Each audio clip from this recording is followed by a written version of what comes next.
gentlemen, thank you for joining us today for the Halloween extravaganza of Wrestle Buddy Weekly News Recap.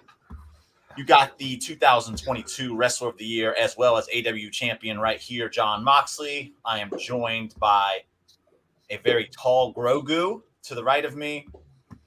We have Michael Myers to the corner of me, and below me we have a cosplaying captain with no boat. So with that said, we were just going to jump right into the news. Oh, we shall get to the topic of the day, my friend. Oh yeah, we will. Definitely. I have a lot to say about that one, but we're here for news first, fun second. First up on the plate for us to discuss, we have Sasha Banks. She is teasing a return to wrestling. Is it WWE? Is it Japan? Is it AEW? We don't really know. We just know she's teasing the return. She was spotted. I think she even posted a picture of her training with some down in Mexico, some wrestlers in Mexico. So she also took a picture with Mayu Yamashita, I believe is her last name. Okay. Which so is a big Stardom name. We will go ahead and just we'll discuss where we think she's going based on this return thing, and we'll start with you, Maddie, Grogu, whichever one we want to call. Wrestle Jedi. That's what we'll call you today. Wrestle Jedi. Where do you see Sasha Banks coming back to? Seeing as how her WWE contract technically is damn near up. It's just frozen at this point, but less than a month away.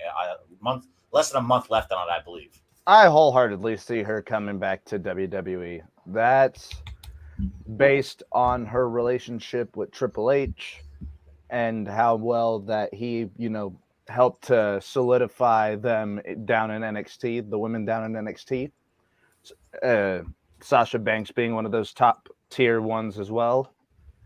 I see her going back to a Triple H-led WWE.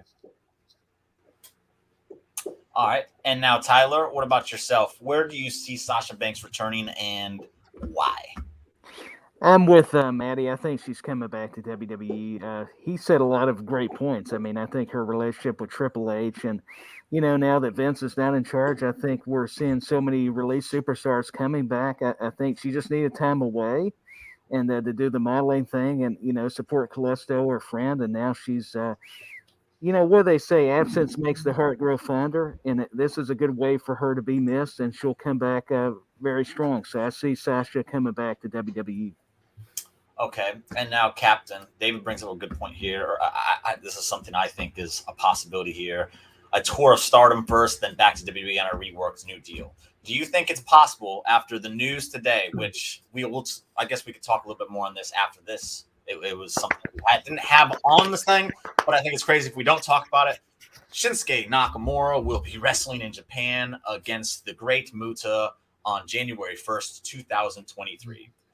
Do you think it's possible that Sasha Banks could return to WWE on a deal in which they allow her to explore options like Stardom in Japan while wrestling for WWE?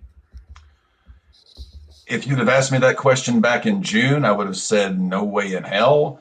But with Triple H now running things, I think it's bare minimum a 50-50 possibility, more likely a 75-25% probability that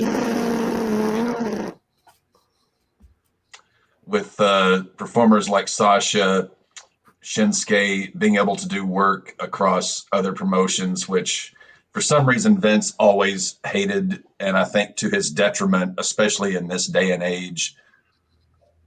But it's tough for me to. I'm not the biggest Sasha Banks fan, but at the same time, to continue on with this point, I think it would be a brilliant idea for Hunter to start to set that precedent that just because you are under contract to WWE does not mean that you cannot do spots elsewhere. I mean, and that goes back to the territory days with talent being traded and being allowed to work.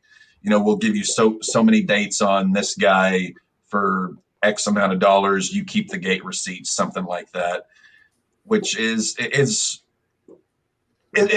a time machine thing, but it's also very refreshing to see that possibly happening, especially because Vince Sr. was always, trading talent with guys like Eddie Graham you know, and Paul Bosch. So I think it's a fantastic idea for all parties concerned. And yes, great Muda, love it. Okay, and I do think it's worth noting that while Vince was still in charge, there was the rumor that ended up being verified by Bryan Danielson himself that they were talking to New Japan about letting him work some dates over New Japan. I believe specifically the G1, wasn't it? I believe so. I'm not 100% sure. I just know that Bryan did come out and say, like, yeah, they were trying to make that deal happen to get me to stay, but in the end, he knew Vince wasn't going to allow him to go full force, and he made the decision. Now, before we move on as well, 3 of us are going to be at the Rumble. What do you guys think the possibility of Great Muta being a surprise entrant with, Shinsuke Nakamura coming over from WWE? Do you think we'll see Great Muta as a surprise entrant maybe in the Rumble? I not only see him as a surprise entrant in the Royal Rumble, I see him being inducted into the Hall of Fame this year, WrestleMania weekend. 100%. Finally. This has the potential to be the best Hall of Fame class we've ever seen. I'll say okay. I think it has the potential to be the best Hall of Fame class we've ever seen. I will genuinely cry if I see Great Muta live. Cap, I will let you know this right now. Okay. And then I'll just go ahead and get it out of the way. David, he's saying second time WWE has dipped a toe into another promotion in the last month. They let Ray do vignettes for the Triple Mania pay-per-view. And let's not forget, they did the thing with Mickie James earlier this year. And as I said, they did try and work something with New Japan.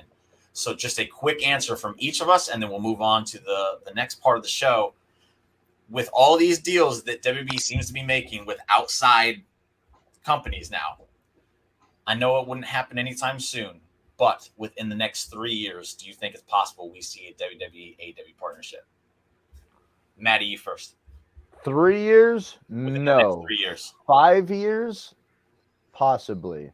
Okay. Captain? I would say no chance in hell, to quote Vince, because AEW, for good or ill, is WWE's number one competition. And I think at this point, for WWE to acknowledge AEW makes WWE look worse and only helps their competition. It's fine to do it with AAA, Japan, well-established, long-standing promotions. I like that, but let's not. AEW's been around for 3 years, and just to point out though, they have acknowledged AEW already when they put Chris Jericho on the Broken Skull session, and he was promoting AEW. Like, they've acknowledged it. They literally and Cody Rhodes as well. Prime stars from the beginning and didn't repackage at all. Said, hey, this guy from AEW, we're going to put him on this stage. So they've acknowledged AEW. 100%. There's a difference between acknowledging and doing business with. Big difference. And do you think Hunter, I'll get to you in a second, Tyler, I didn't forget about you. Do you think Hunter realizes that WWE has lost fans over the years to AEW? And a great way to get those fans back would be to have a partnership with AEW in which he's not completely shitting on them all the time and saying, hey, I'm willing to play ball if they are, and this is how we're going to do it, in an attempt to get some of those fans back. I think that's a real possibility. Tyler, does what I say sound crazy, or is there some validity to it? I know you guys are making some great points, but I have to agree with Cap. I don't think we're going to see him do business, and I'll tell you why. And it's not a knock on him. It's just his recent comments. I think it'll be a lot due to Tony Khan. I don't see him working with Triple H. I mean, with all due respect, that's not because it's an easy thing to knock him. I just think he's had that record of just how can you play ball with the guy? How can you team up with him? And to Cap's point, they're still viewed as competition. Whether, rightly so or not. So I don't see a partnership happening, just honestly, between WWE or AEW. I like how Dutch brought up the fact that it could totally be a fact on Tony not wanting this partnership to work as well. And we haven't really brought that up as much. Okay, but let's just say 2 years from now, they haven't grown still. I mean, they've grown a little bit, but I don't think they've grown as much as they probably could have. Because they have all the tools to grow. They just haven't grown as significant as I think they have. Do you think it's a possibility that Tony, in a little bit of time, looks at that and says, maybe if I do play ball and they're willing to play ball, it might be the best thing for me? And swallow that so-called pride and say, yeah, I'll do the business with you. I'm just looking at that. I think it benefits WWE more than people like to admit. I could also see Jericho being that worm in Tony Khan's ear as well, going, this would be a good idea. Yeah, for sure. For sure. As much shit as he talks online, he knows damn Jericho's a big business mind. Yes. Oh, he's smart. Yeah, he knows They what he's could have doing. had Billy from the DX Arena and balked the idea. Yeah, but Fife will also report some things that aren't necessarily accurate on things like this. Loved that segment with Swerve and Billy Gunn this week, though. That was, oh my God. I will be talking about that later on the podcast later tonight. It was really good. Looking good. Yeah, it's Mox. It's not Jimmy. Jimmy's not here today. Tyler. She's still a big fan of Tyler Myers. So with that, we're going to just go right into the Great Muta Shinsuke Nakamura news that broke this morning. I know Maddie he's probably still not calmed down from seeing it when he woke up. What does this match mean to you, Maddie? I know you love Muta. So what does this match mean to you? Don't go into this match expecting it to be the greatest match you'll ever see. Muta is an old man at this point. Hello, Michael. But Shinsuke Nakamura and Great Muta is like the greatest Japanese wrestler of one generation facing arguably the greatest Japanese wrestler of the current generation. You can argue Okada, you can argue Shinsuke. That's all up to your preference. But this match just has a meaning in terms of like the generational feel to it. And the fact that Muta probably wanted Shinsuke as one of his opponents on his send-away tour. And that fact that WWE Triple H allowed Shinsuke to go back to Japan and have this match in Noah. A lot of people are talking shit the fact that he's not going and wrestling in New Japan, but, you know, fuck that. This is a match against the Great Muta. Shinsuke Nakamura versus Muta. Go out of your way to watch it. It's on New Year's Day.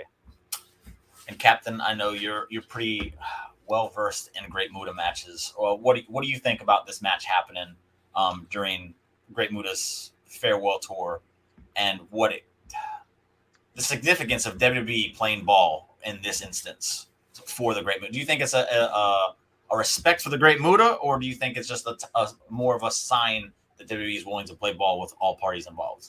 Well, it's both, because this would have never happened under Vince's reign. This is happening under Triple H, because don't forget, whenever Triple H was terrorizing in WCW in the early 90s, that was, Muta was still doing shots in there. This is Triple H doing things that I always hoped he would do, that I do love about him. He is a student of the game. He understands that Muta is probably, apart from, say, Baba and Inoki, arguably the most influential star that has come out of Japan as far as wrestling around. I mean, how many wrestlers, either American, Japanese, Mexican, whatever, have in some way or another copied something that Muta did? As my buddy says, he calls AJ Styles Great Muta 2.0. He thinks AJ Styles just basically ripped off everything from him. Well, and that's just, one extra way to acknowledge Hunter here, because he's not a fool. He studied this business from back to forwards, cover to cover. He knows how important it is, or how important Muta has been to the game. And he's doing something that is honoring Muta, and at the same time putting one of his better in-ring workers in a position where, oh yes, we're honoring Muta, but who is his opponent? It's a guy from WWE. Vince would never do that. And to the early point about, putting Muta in the Hall, I had not even thought of that before we went live, but that's something I could see Hunter doing as well. This is WWE doing stuff they should have always been doing, but wouldn't do because Vince was just too prideful. They're not stupendous, pal. They're that wrestling crap, Hunter isn't. He may have come of age in the WWE bubble, but he isn't fixed in that bubble. He understands this business, and I'm all for this. Give me more of it. And Tyler, do you think this is going to open up the doors for more wrestlers to make that trip over to Japan, or wrestlers from Japan to make that trip over to the States in a long-term business arrangement with WWE? Do you think that that's a possibility with this? I think it's going to open up a lot of possibilities between wrestlers in Japan, North America, Mexico, all these countries. It's beneficial to what all of you guys are saying. I love how they are able to have a working relationship, or at least have the wrestlers available for dates. Maddie mentioned about Bryan Danielson earlier.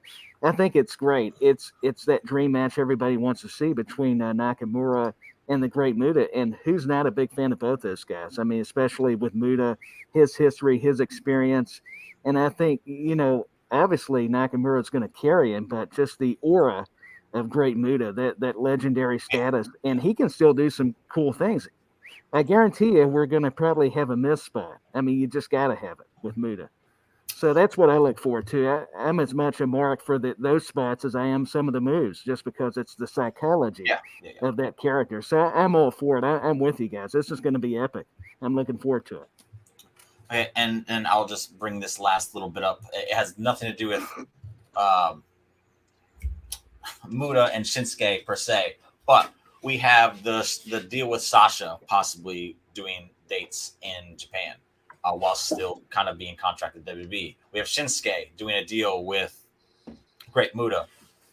Do you think the Good Brothers, OC, whatever we're going to call them, Goof Brothers, that's my favorite name for them, and this thing with New Japan, do you think it's a work?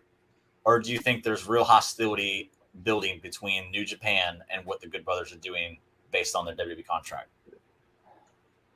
Maddie. I want to say it's a work, because Anderson, the first time Gallows and Anderson left Japan, they left on extremely good terms. Yeah. They had nothing but love for their time in Japan. I don't think that they would outright fuck over New Japan as a whole, let alone their fans. So I say this is a work. I love the Good Brothers personally, but we all have our issues. I'm just joking. I do know that the Good Brothers, I feel like they have a lot more respect for the fans of Japan than they do the fans over here. So I don't think they would do something intentionally to rub that whole situation the wrong way. But who knows? Money talks, and there's no telling how much Triple H gave those guys to come back. I wouldn't think it was that much.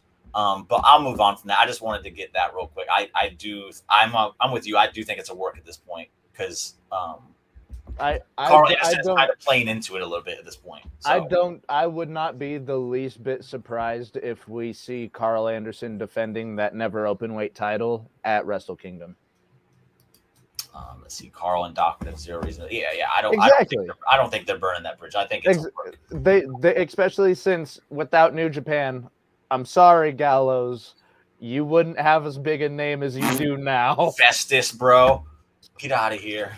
Yeah, I'm with you guys. I think it's a work too. I mean, you guys have more of the knowledge on it, and I think the way that the OC has been so popular over there, I don't see New Japan being aggravated with them. I think it's a good way for New Japan to get, more of the American audience on them because of this situation. Yes. Also, Naito is ridiculously charismatic, so don't take anything that you hear from him as, something to go by, because he could be working in character 100%.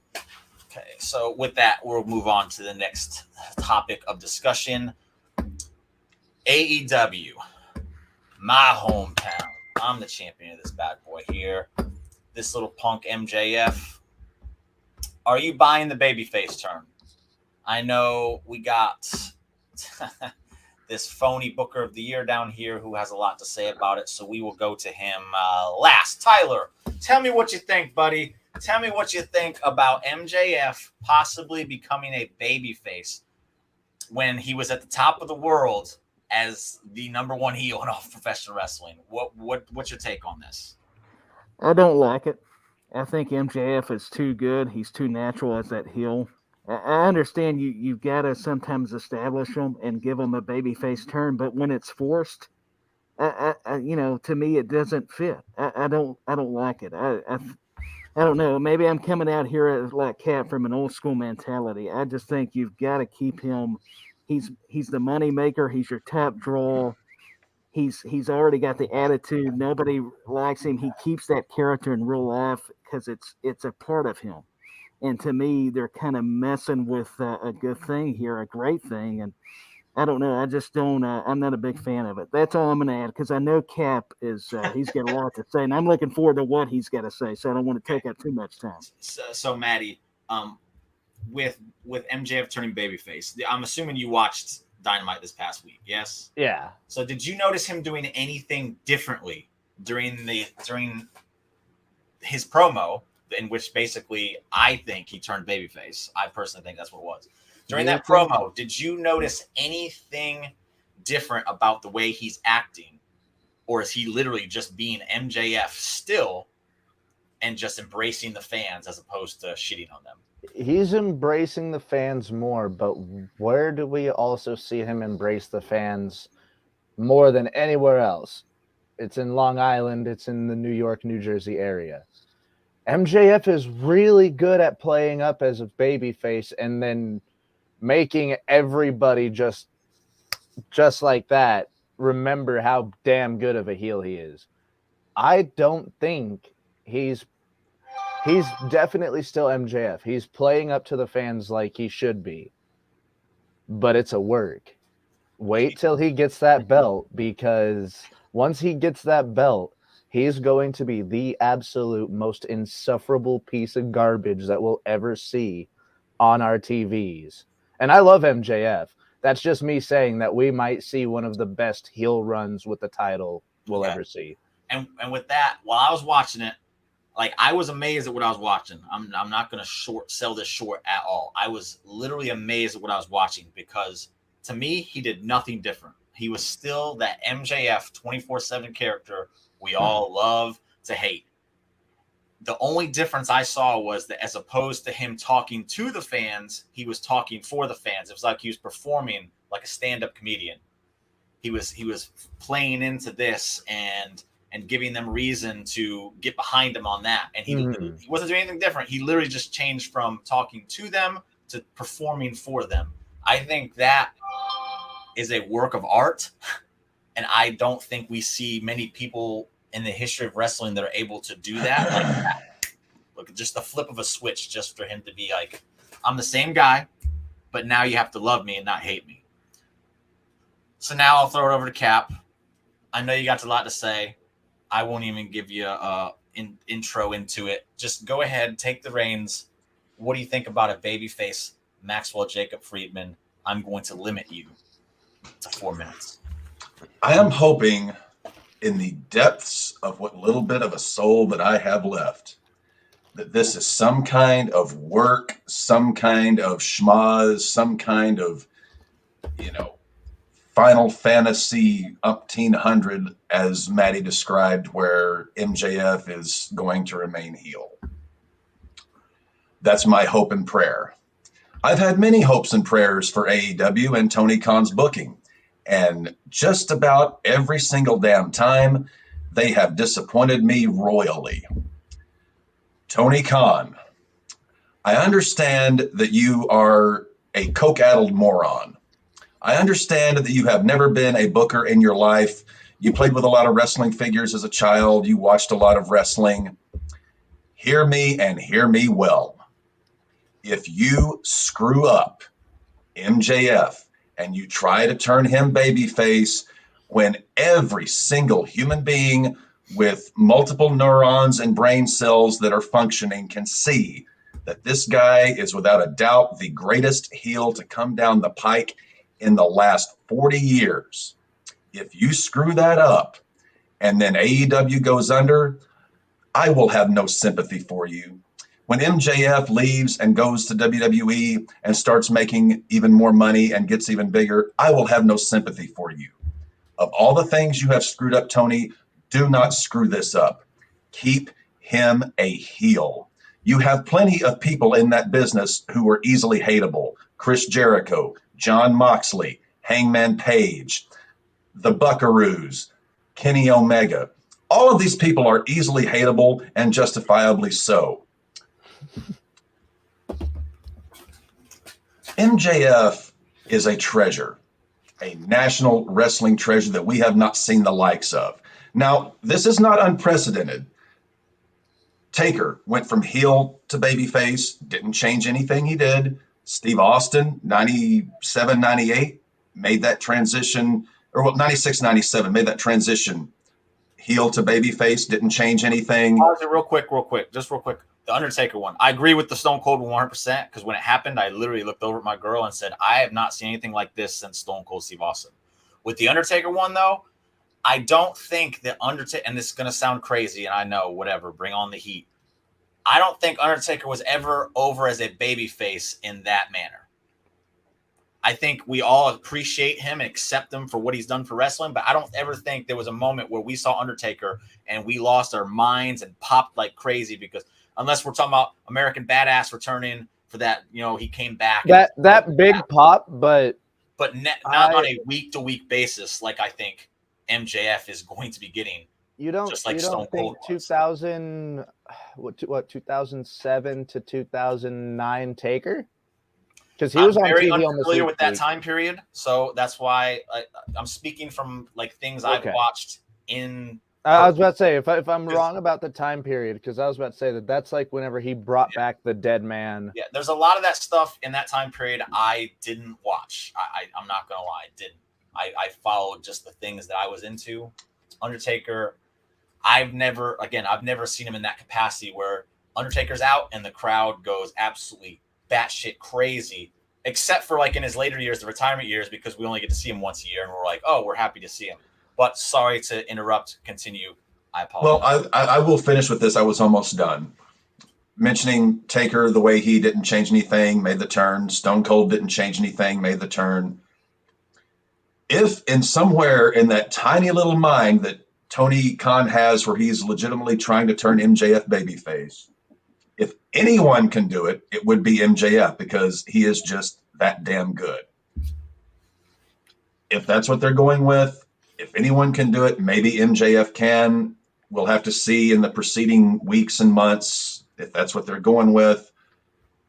But I do not like this on its surface. I'm praying that it's either a work or if it is, that MJF is as talented as we think and can make that transition.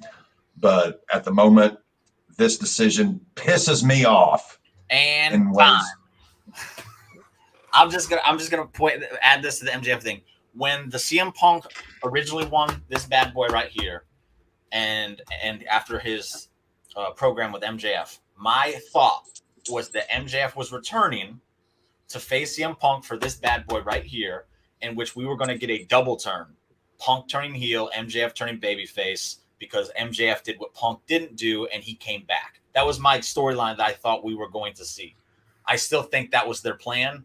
We'll never Moxley isn't good enough. He is not as good as Punk to make that work. And he's not. I agree with you that it wouldn't work with Moxley, which is why MJF did what he did on Dynamite, and I think it works to perfection. But there's a difference. I love MJF as a heel, but we all look at him and say, yo, this man is funny.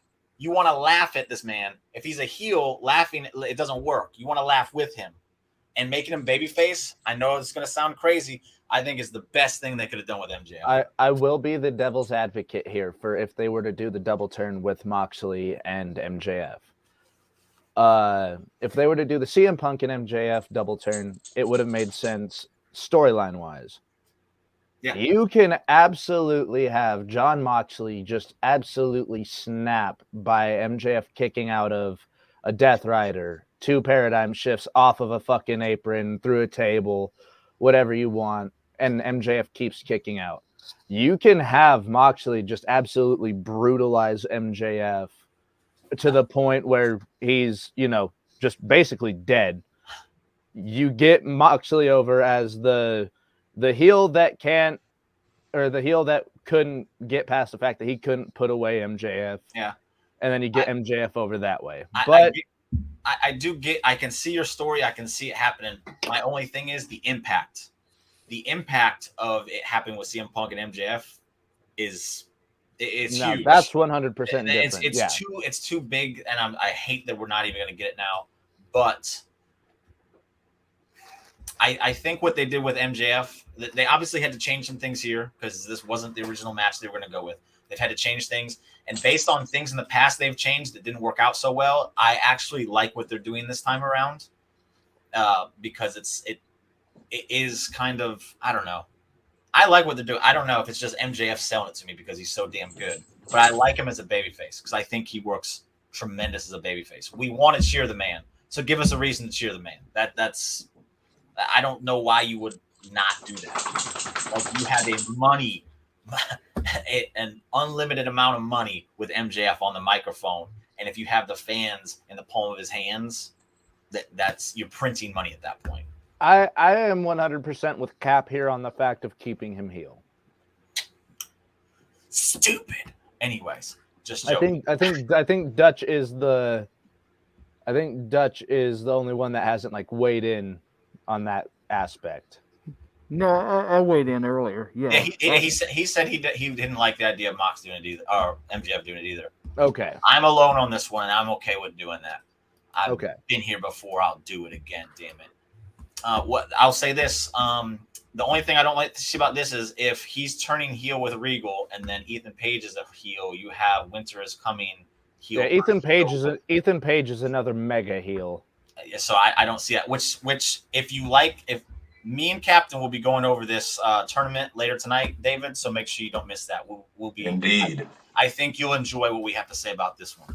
But moving on, we will now revert our attention back to the WWE. WW. The Fed, as some people like to call it. The Death Star. Already talks of doing a Bray Wyatt versus Roman Reigns program. I already heard about that for the Rumble. Is it for after the title? I don't know. But Captain's rubbing his hands down there, so we will once again go to him last. Tyler, tell me what you think about them possibly pulling the trigger already on a Roman Reigns Bray Wyatt program. We haven't even seen Bray wrestle back yet on his return, and they're already doing this. What do you think about it? I think that's what it's doing. It's job, meaning it's going to be headline. They've got time to build a story. We're going to get Bray wrestling before. I think that they know how to program this, or at least that's my hope. I think as far as the storyline, I look at it pretty basic. Going back to Payback 2020, you can build off that because that's where Roman came back and he really started taking over, and this bloodline thing really progressed. And it all goes back to when Roman destroyed. It was the Fiend. It was Bray and Braun Strowman. So I mean, I think there's a lot they can do. And if they've got this faction with Bray, then you could see it take on the bloodline. You could see a lot of ways they could go about it. So I'm very interested. There's still a lot of what ifs about how they could go about it, but I think we'll definitely see Bray wrestle before, or at least that's my hope as well. And I think it's going to be good. I think they can make this a good blockbuster between Bray Wyatt, especially this new version of his character, and Roman being this mega heel that people, hey, they're wanting to cheer too, because you got Sami Zayn, you've got all that going on. So it's a lot of compelling stuff. So I'm looking forward to it. I think it'll be a great idea. Okay. And I've thought about it, and I decided I won't be a bully for the whole show. Captain, I won't put you last. I'll put you second, though. What is your thoughts on them doing a Bray Wyatt versus Roman Reigns program already? What has everyone who does what we do, analyze, comment on wrestling, been saying pretty much since Mania? Who else is left for Roman to beat? We had a few names. Yeah, we had the last man standing with Brock. We had him and Drew. At this point, we know, he's got the Logan Paul match. We know more than likely The Rock is coming at Mania. We know it's not set in stone, but more than likely. But every podcast I listened to in the last year has at some point made this discussion. Who's left for Roman to face? Well, just so happens, about a month ago, Bray Wyatt came back. I think the idea of pairing Wyatt and Reigns at some now they've got kind of a tight window here. I'm not sure how they're going to do it, and I don't think you can just instantly insert Bray into that like post Logan Paul. I don't know if you maybe I haven't really dug into it big time, but the idea of putting someone like Roman who has the mouthpiece of Paul Heyman with a guy like Bray who, other than MJF, who can cut a better promo than Bray Wyatt. The idea of putting these two together to me would be phenomenal because, and again, as I mentioned, Bray doesn't like to repeat himself. He's always doing something new. We don't know exactly what he's going to do. Putting Bray in this spot, I absolutely love because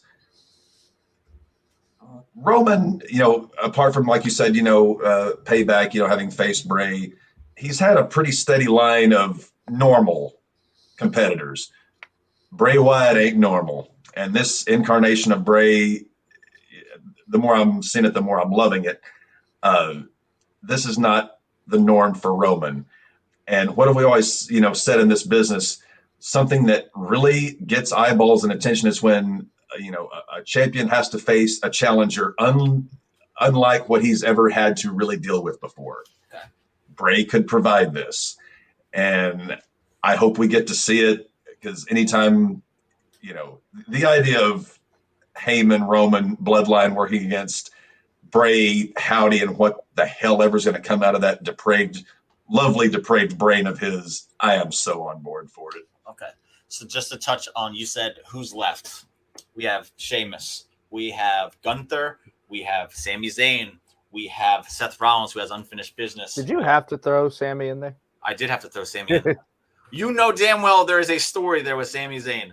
There is Bobby Lashley. There is Jey Uso we could literally come back to if we watched SmackDown this past week. There's something there to that. You have Solo Sikoa who could at any point just become a threat.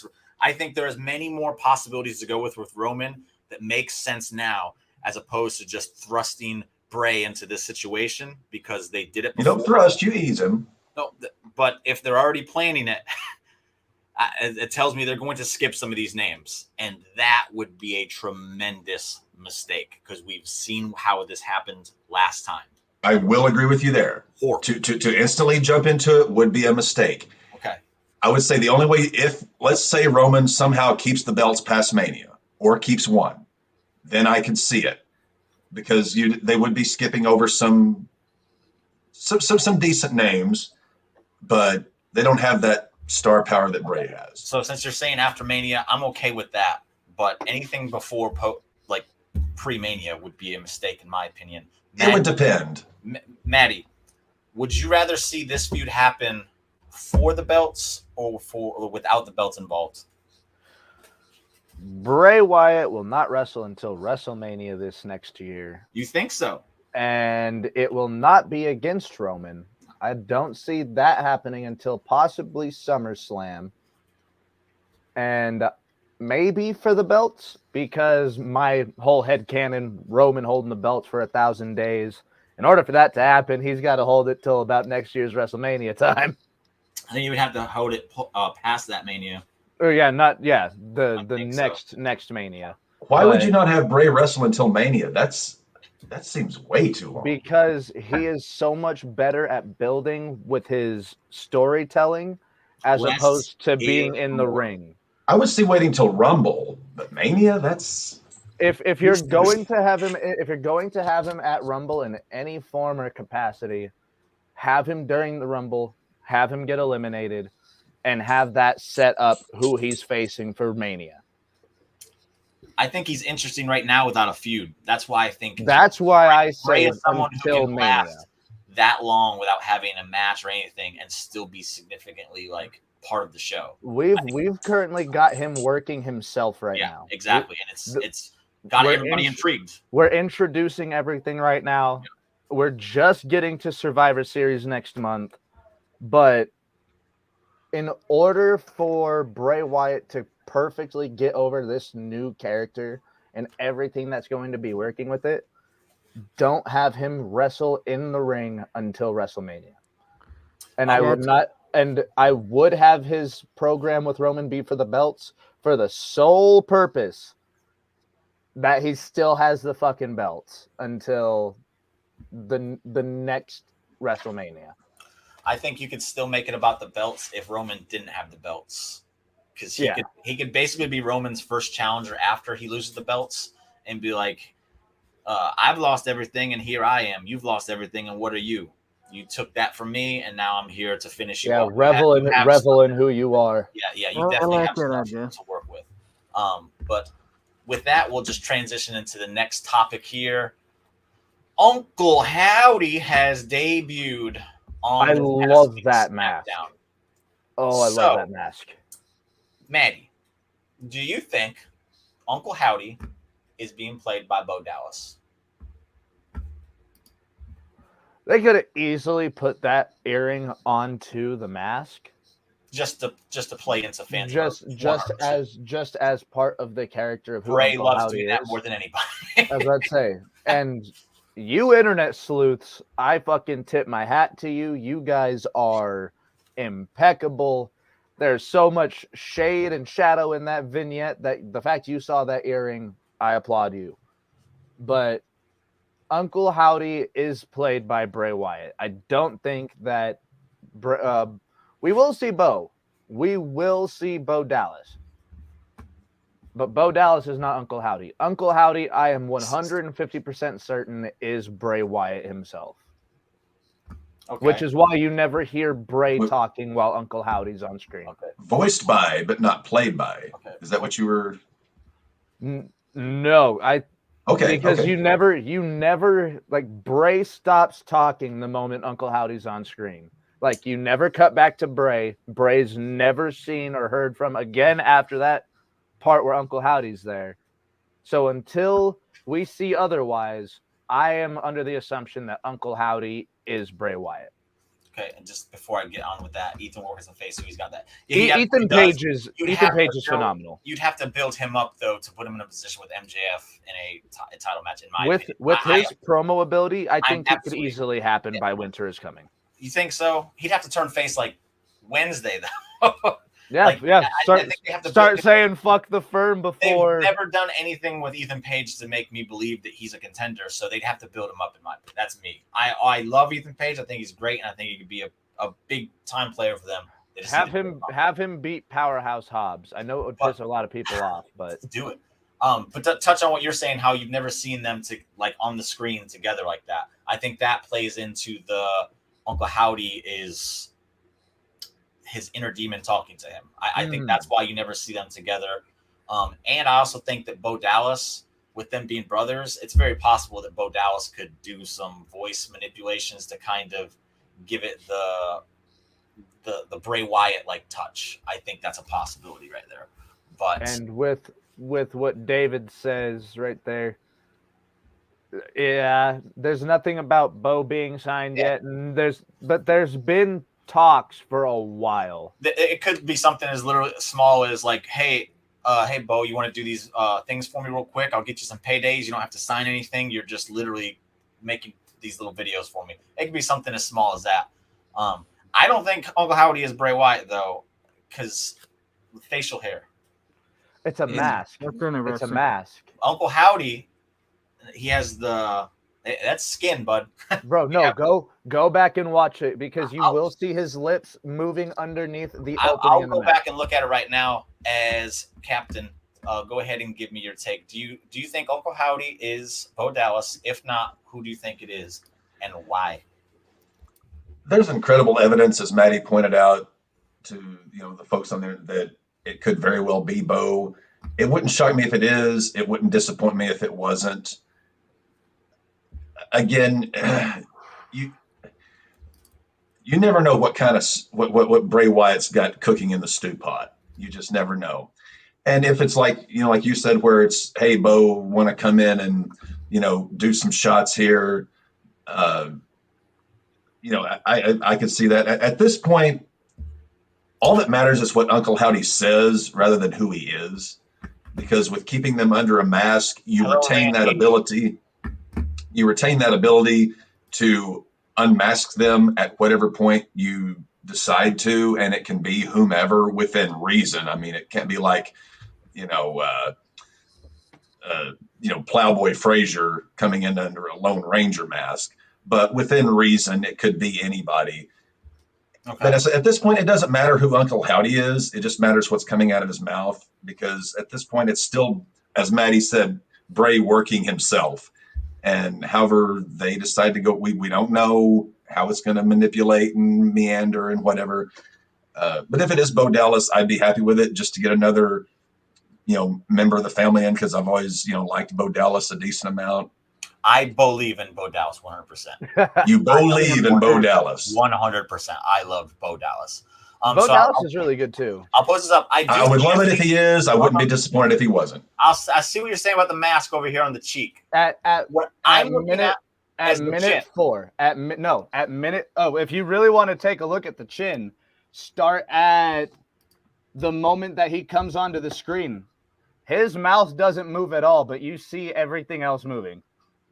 We're analyzing this like the damn Zapruder film. At frame 313, you see Kennedy go back and to the left. I was about to say, Jim, if you want to talk about this more on the after the stream, okay. Because I can tell you it's made by the same person that makes the Michael Myers mask and Corey Taylor's most recent mask. Okay, speaking of Michael Myers, let's get the Master of Masks opinion on this subject. Who do you think is the man behind the masks there, Tyler Myers? I think, Bo Dallas is a likely candidate, even Bray himself, but I've also heard some rumors too, and of course that's all it is rumors that ROH wrestler Vincent could be, was backstage at a recent show. There is a possibility, even if he's not Uncle Howdy, that he could be, if they do a Bray Wyatt faction, he could be a character. I'm not saying he's Uncle Howdy, but I'm trying to think of some other names that maybe people are not expecting, that are not signed, like you guys were talking about. They could just use them as part of the story. If they're friends with Bray, have some kind of connection to the family. I've also heard a lot of inspiration, not that it's Barry Windham or nothing, but that's the Uncle Howdy character, knowing Bray Wyatt, knowing Blackjack Mulligan and the old school references, that maybe it's patterned a little bit because he is an uncle. Not that it is Barry, but kind of an homage to even some family members. So it's very interesting, these demons that you guys are discussing that he's announcing. To me, I'm just captivated by this stuff. I'm like a fan. I'm marking out over these Bray Wyatt promos. I want more. And it's like a good film. You can't wait to see the next scene. I mean, all these characters, all these cryptic messages in the show, it's got everyone talking. And I think that's a beautiful thing, because wrestling got to have that aspect. And I don't know who it is either. I just think that's the compelling part of it. I love how you guys were analyzing, like Cap was saying, you guys need your own show. I would be so glued to, if you're finding out who's behind the mask, who is this person? Be like Scooby-Doo or something. My goodness. Okay. I'll give everyone a quick run around here. If it's not Bo Dallas, who do you think? I don't want to say who you think is behind the mask. Who do you think? Who would you like to see be the man behind the mask if it's not Bo Dallas? Maddie, I'll go to you first. I'm a big fan of Vincent, so I wouldn't be opposed to that. But I'm trying to think of someone more in the WWE sphere of things. Yeah. I'll say this. And I'm having a hard... I have not seen much about Vincent. I do like what I have seen from him. I think if they tried to put him as the man behind the mask, it might fall flat. That's what I'm worried about. That's why I said someone more in WWE's sphere of things, but I can't mentally think of anybody that would fit that bill right now. Like Joe Gacy, but like, are we going to kill everything going on in NXT right now? No, not after with debut of Ava Rain and everything. We're not going to kill that. No. So I'll swing it over to Captain while if you can think more. If you can't, that's fine. I'll swing over to Captain. Who would you want to see behind the mask if it's not Bo? I have one that's half-ass logical and another that's just pure me loving this guy. The half-ass logical, because we haven't seen him forever, and was the last opponent the Fiend had was Randy Orton, which is just a complete toss up. We have no idea if Randy's ever going to compete again. And the other would be just if they were somehow if they just were somehow able to finagle it where this guy doesn't have to sign a non-compete clause. If we got CM Punk back in WWE and we got Punk versus Bray, I would love that just because of the competitors, but I think that's about a 0.03% chance. But negative. Yeah, I mean that's we're stitching a lot of things together that just can't be stitched. It's too early to tell. But the only one I can legit half-ass think would be Randy Orton, and that's really stretching that rubber band. And Tyler, what about you? Who would you want to see the man behind the mask?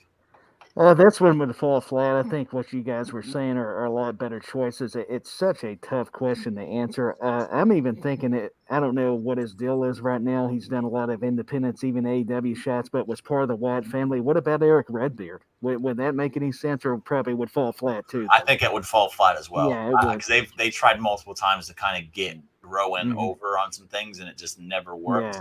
Yeah. Well, that's what I was having trouble because I was thinking that even though that would not be a bad guess, what's it going to do in the long run though? That's still not going to really achieve what you need, like a Randy Orton. That's a big time player. The person who you reveal under a mask has to be equal or a bigger star than the guy who isn't under a mask. And as much as I do like Vincent, he isn't. Yeah, he's not going to be that guy. I don't think he needs to be an equal or bigger. I just think it needs to be something that makes sense and the fans can be excited about. Because when you talk about like stardom right now, let's be real here, who's a bigger star or a star on Bray Wyatt's level at this very moment in time? There's not that many. So you literally can't pull anybody from that. So with that, no, he will not. Yeah, David. he won't. Unfortunately, they tried. They really tried, but they did. It wasn't Drew McIntyre that destroyed it or something. What is up, noob? Yeah. Have you ever seen someone get so scared of a spider they kill it with the steel steps? Yeah, that's take some fear. That was one of the angles I wanted to forget. I'm gonna go ahead and say I can't even think who would be under. I will mention. Was I was pulling up that picture right here. Oh, I already deleted it. But I did see that someone had the thought that it was Marty Scurll. I just wanted to share that with everybody to get a good laugh. Would you? No. Can you imagine? Shitstorm doesn't begin to describe what would be happening. The backlash, yeah. No, that would never happen. So I'm of the belief. I never want Uncle Howdy to be a character that leaves the Titantron. Same. I want it to just be almost like his inner demon that he's battling, and he's just a voice in his head, and we just get to play it out. I hope we never see that character on screen because, again, give me all the heat you want for it. That segment on SmackDown was my least favorite of the Bray Wyatt stuff since he's come back, and it's because that mask would never translate to live in the ring. No, it would never I would laugh at it. I would laugh audibly at it. I think it looks to the point that you guys made. I have to insert this really quickly here. That we don't know who's under the mask. It could be Bo Dallas, could be anybody else. But to something that I know Jimmy Bay, can certainly relate to on this. Remember how someone of a fairly equal level of Undertaker's star power was revealed back in 2001 and how badly that fell flat because it was just god awful. Let's just hope that they don't try to do a Stalker 2.0 level reveal where it's like, are you kidding me? It cannot. A few years though, and they did it with Kane and it worked out beautifully. It's one of the greatest debuts ever. So it's just a matter of how they execute it. And again, I hope the execution is, we're not taking this guy off the TV. He's literally never going to step foot in the arena for people to look at and say, that looks silly as fuck. Yeah, you don't want it getting laughed at. Yeah. Okay. Let's see. Vincent is listed as a free agent and honor no more. I do think Vincent comes to WWE. I definitely think that's a possibility. That's a thing. How old is he? I'm not sure, but WWE don't care about age. Nobody, and this is exactly what I was saying. It just would not have the effect. It would have the effect and transition time because on SmackDown we also saw the return of Emma, and it did not have the effect they thought it would. The crowd did not react. And I thought that was a horrible way to bring her back, because you basically just not only debuted her to no fanfare because they just don't really care. David says Vincent is 36 in a row. But after that, same age as Cody, so but not near the star power of he's Cody. young enough. He's just no star power. I think he'd be a good addition for your lower card stuff, mid card, especially a faction of that sort. Yeah. So on top of Emma, though, there's also the rumor that Chelsea Green is on her way back, as well as who was it? Was it Mia? I saw Mia Yim as well. Yeah, Tegan Knox is the one that they're talking about bringing back. I've seen a lot of hate for that one, though. Yeah, how are you gonna hate that? There was the only issue was the transition of NXT, and that's kind of what killed that. I'll say this with Tegan: I don't think she's a very entertaining performer. I think she's good in the ring. I 100%. I just don't think she's good in the ring. Entertaining performer, and in WWE, that's you kind of have to have something to make me care about you. That's just the nature of their business. Like that's how they run things. I see a lot of people hating on the idea of bringing back all these ladies because, you already have enough. But do we? These are things not on SmackDown. I'm literally repeating things I see. I don't believe it, because we'll go back to the first topic we discussed, Sasha Banks returning. If Sasha Banks walked out because of the disrespect to the tag division, how do you need to fix the tag division? You need to bring in more ladies so that you can have enough people to have an actual tag division, and adding people like Chelsea Green, Tegan Knox, and now Emma, I think you have more bodies to where you can create tag teams and make that division work. And I think Tegan, Banks in an effort to bring her back. So I think Chelsea Green and Emma would make for a good tag team in the women's tag division. And exactly, this is exactly what I just said, Mr. David McIntosh. I'm just joking with you. But with that, Tyler. Yes. Yes. What do you say about the returning of these three ladies? Do you think it's a good thing? Do you think it's a bad thing? Are we overkilling the returns? I don't think it's a bad thing. Now, you do run the risk of overkill, but I think, like you guys were saying, SmackDown needs some depth, and Damage Control could use some different opponents if that's, they've been strong lately. To me, Emma, that was disappointing. I just watched SmackDown before joining the program, and that did not deliver. I almost felt bad for her, but I think Chelsea Green stands out to me. I think what she's done with Mickie James, from just reading about it, not that you can believe everything you read, but just from research, I think, that program and just what she could add, and especially under Triple H and how they could revamp her since she left, I think that's one that stands out. Yeah, Tegan Knox, I'm with you. I'm not sure of the value, even though she is great in the ring. It's personality at the end of the day, too.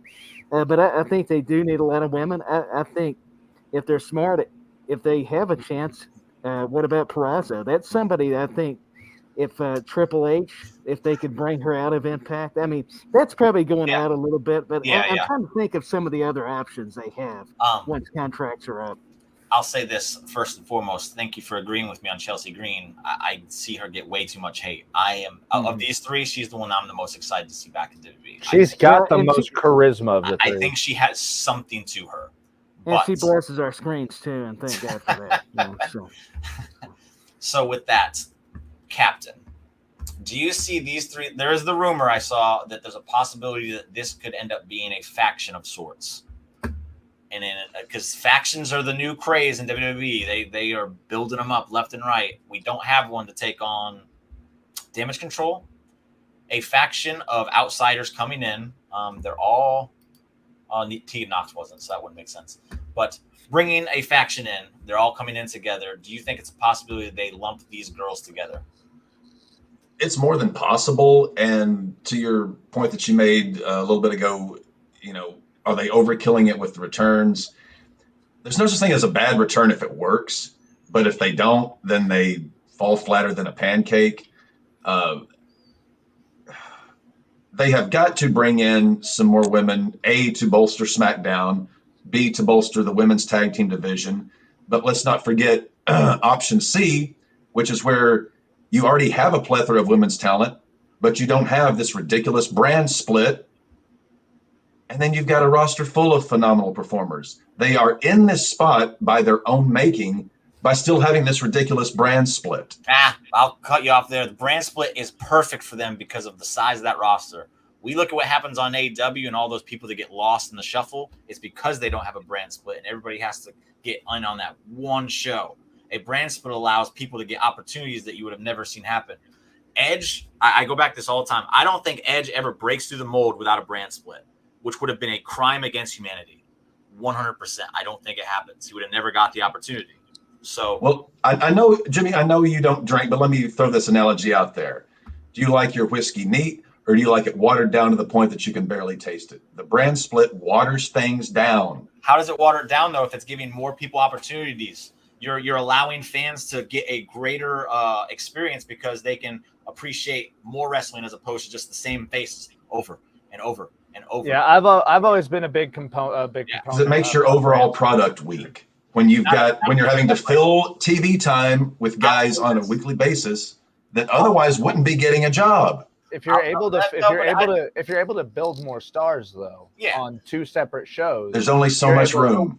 The one thing I will say about the brand split I don't like is how WWE doesn't stand by it. I think they need to put a foot down and say, look, the brand split is this. We're not going to have these guys going over to this show. This guy's going over this show. Unless there's a reason for it that makes absolute 100% sense. Agreed.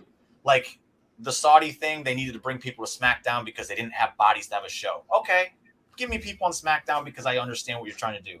But when you have just Alpha Academy show up on SmackDown to challenge somebody, I don't like it. I don't get it. It doesn't make sense. It don't make sense. And it completely shits all over the brand split. It dilutes it. Brand split is very effective if they just literally stick by it.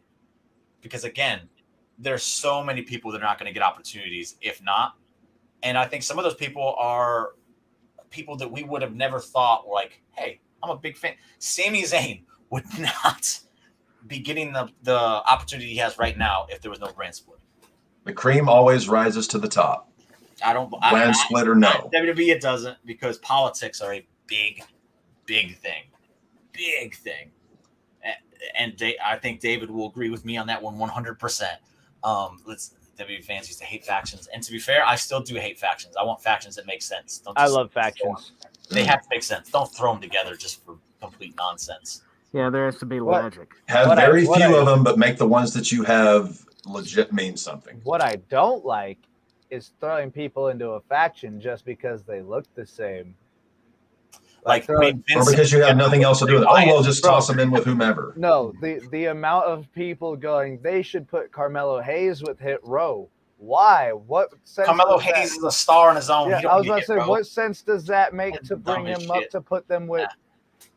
Like, I liked them pairing Shinsuke Nakamura with them. I like that idea. It was cool. The idea of control is good. The execution so far has been poor, but it's I don't think it's been great at all. You should not have had Bianca Belair squash the entire faction in one match. Yep. That killed Damage Control in about 30 seconds. But with that, I feel like I had one more topic I wanted to discuss. I can't remember what it was. Hayes does not need it. Hayes does not need a faction. Hayes needs Trick, and that's it. 100%. But Trick is not main roster ready yet. Trick has gotten better. Trick has gotten better. He's gotten better, but not main roster better. Is he enough? Is he good enough on the mic to just show up with Hayes? He's going to be a good manager. He's going to be a good manager. But unless you're gonna put him into a tag team where you're gonna do the Enzo and Cass spot, but where they're both good talkers, but you know, do it. I love Trick. I think Trick is awesome. Trick is good. He entertains me. And at the end of the day, that's all I want. I just want to be entertained. He's fun. So with that, is there any? I think we discussed it all. We're at an hour. We're over the algorithm. They're gonna get mad. So we're not gonna go over any more news. We will discuss one last thing though. Should I put me and Tyler out of the? Should I put me and Tyler out of the picture real quick? Do you want to? You don't have to. Do you want me to leave it to you too? You can stick around. Okay. Trick is fun on the mic, 100%. I'm blown away every time. I just think he's hilarious. To be honest, Enzo did it to himself. He ain't coming back. To be honest, I'm with David there. I'm surprised Triple H hasn't brought him back yet. Ain't coming back. He ruined that for himself. Buddy Wars. The results are in, and y'all dumb some bitches made it a tie. Out of 94 votes, we had a 50-50 tie. I'll say this. They came to me this morning about this shit. Put that damn thing. I don't even care about that thing at this point. They came to me this morning talking about, hey, it's a tie.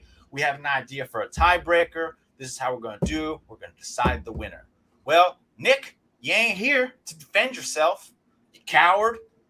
Invisible hand. You over there sleeping. Coward. I will not participate in this mockery. I will not do it. There will be no tiebreaker. So you're forfeiting? I will not show up to any kind of tie-breaking nonsense. Will not do it. I am the rightful winner. Everybody knows it. If you didn't vote for me, you're a fool, and you know it. I won that thing fair and square, and that's how I'm going to sleep at night. That's how I'm going to do it, because I know better. So if you want to wear that fake crown that you're the winner of Buddy Wars Season 1, be my guest.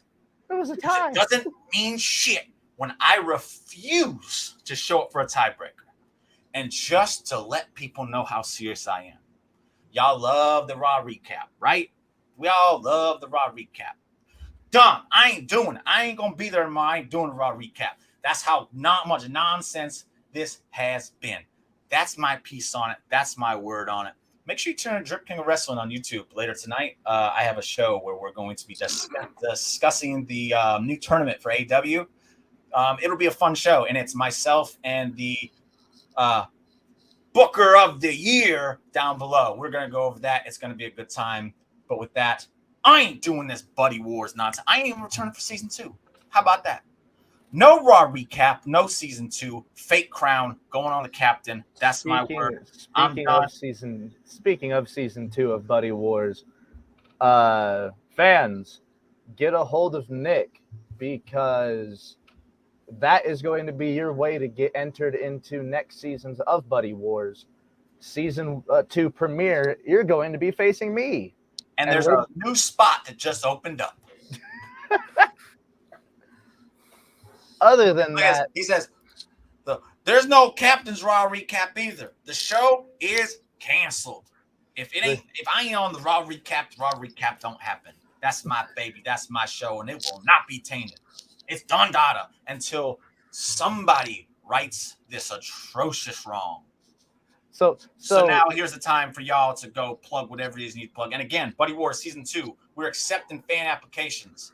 One more spot has opened up. It could be yours. Reach out to Wrestling With Your Thoughts, Nick, and he will hook you up. This is time for y'all to plug y'all stuff, though. Tyler, you're looking antsy to say something.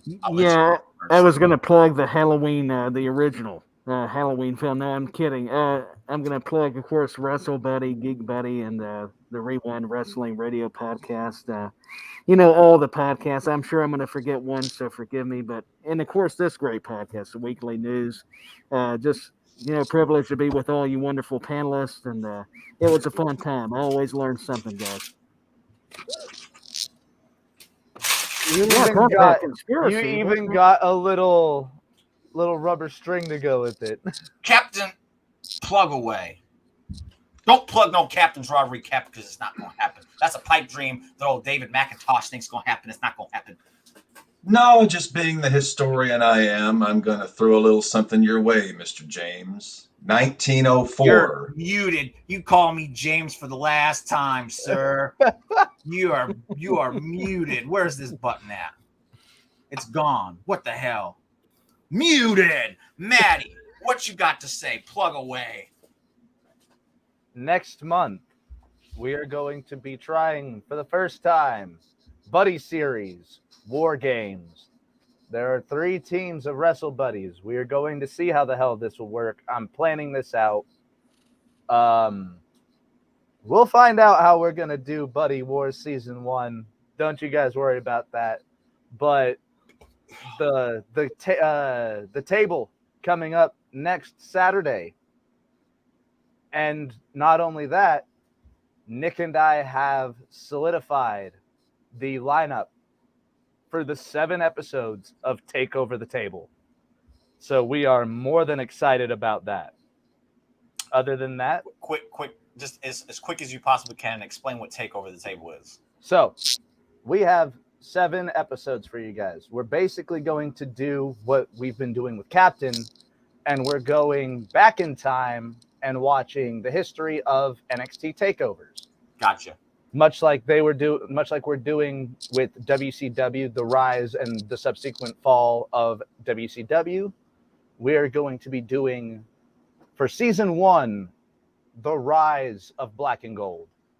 So we're going to start at our evolution and we're going to end it at Brooklyn 3. Okay. So with that, I will tell you, I'm going to plug my boy here. I'm going to push him. You should definitely get Tidy on for some of those. He loves him some NXT. That's my NXT guy, my go-to NXT man. So let's get him on there. He is a delight to have on the show. I will give him one more chance to talk. If the word James comes out of his mouth, though, he never step foot on another podcast with me. Unmuted. Plug away. Well, yes, we do have a new episode of the Captain's Table coming up in a couple of weeks. Also, another episode of Who Booked This Shit with Sweet Chinwag Dan. But since we're talking about history, let's not forget 2 years in history there was no World Series. 1994 because of a players' strike. 1904 because the manager of the New York Giants, John McGraw, felt his competition in the American League was so far beneath him that he refused to even compete in a World Series. I will say to the gentleman above me, do not make the cowardice mistake of one John McGraw. There is more to do. A winner must be declared. Do not take that way out. I don't know. You will never let it down. And I don't care about baseball. We will figure out how to finish Buddy Wars season 1. We do promise. I'm trying to finish season 1 without your main draw, baby. It's not happening. I refuse. I got as many votes as you did, baby. It's getting real. Jimmy is this close to calling bots. Mm-hmm. Slow draw McGraw. I don't even know to understand that. And guess what? You just said Rames. So you're not getting on the show anymore either. How about that? I'm in charge. I make the rules. This shit ain't allowed. I will say this one last thing. Season 1 is a sham.